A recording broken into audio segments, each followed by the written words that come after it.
ഒരു വിമാനത്തിന് ഇന്ധനമില്ലാതെ പറക്കാൻ കഴിയുമോ? ഇല്ല. എന്നാൽ ഒരു തവണ പോലും ചിറകടിക്കാതെ ആയിരക്കണക്കിന് കിലോമീറ്ററുകൾ സമുദ്രത്തിന് മുകളിലൂടെ പറക്കുന്ന ഒരു പക്ഷിയുണ്ട്, ആൽബട്രോസ്. ഇവർ എങ്ങനെയാണ് ഇത് സാധ്യമാക്കുന്നതെന്ന് അറിയാമോ? നേച്ചർ സീക്രട്ടിലേക്ക് സ്വാഗതം. പക്ഷി ലോകത്തെ ഏറ്റവും വലിയ ചിറകുകളുള്ളത് തേതലെന്ന ആൽബട്രോസിനാണ്. ഇവയുടെ ചിറകുകൾക്ക് ഏകദേശം 11 അടി വരെ നീളമുണ്ടാകും.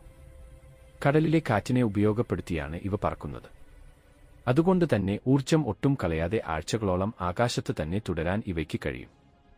ജീവിതത്തിന്റെ ഏറിയ പങ്കും കടലിന് മുകളിൽ പറന്നു തന്നെയാണ് ഇവ ചെലവഴിക്കുന്നത്. ഉറങ്ങുന്നതും ആഹാരം കഴിക്കുന്നതും എല്ലാം ഈ യാത്രയ്ക്കിടയിലാണ്. ആൽബട്രോസിൽ നിന്ന് നമ്മൾ പഠിക്കേണ്ടത് പ്രതികൂല സാഹചര്യങ്ങളെ അനുകൂലമാക്കാനുള്ള കഴിവാണ്. ശക്തമായ കാറ്റിനെതിരെ പോരാടുന്നതിന് പകരം ആ കാറ്റിനെ തന്നെ തങ്ങളുടെ യാത്രയ്ക്കുള്ള ഇന്ധനമാക്കി മാറ്റുകയാണ് ആൽബട്രോസ് ചെയ്യുന്നത്. നമ്മുടെ ജീവിതത്തിലെ തടസ്സങ്ങളെ എങ്ങനെ നമുക്ക് അനുകൂലമായി ഉപയോഗിക്കാം എന്ന് ചിന്തിച്ചാൽ ഏത് വലിയ കടലും നമുക്ക് കടക്കാൻ സാധിക്കും. ആൽബട്രോസിന്റെ ഈ സ്മാർട്ട് വർക്കിനെ കുറിച്ച് നിങ്ങൾ നേരത്തെ അറിഞ്ഞിരുന്നോ? കമന്റ് ചെയ്യുക. വീഡിയോ ഇഷ്ടപ്പെട്ടെങ്കിൽ ലൈക്ക് ചെയ്യുക. പ്രകൃതിയിലെ ഇത്തരം വിസ്മയങ്ങൾക്കായി ചാനൽ സബ്സ്ക്രൈബ് ചെയ്യുക. നന്ദി.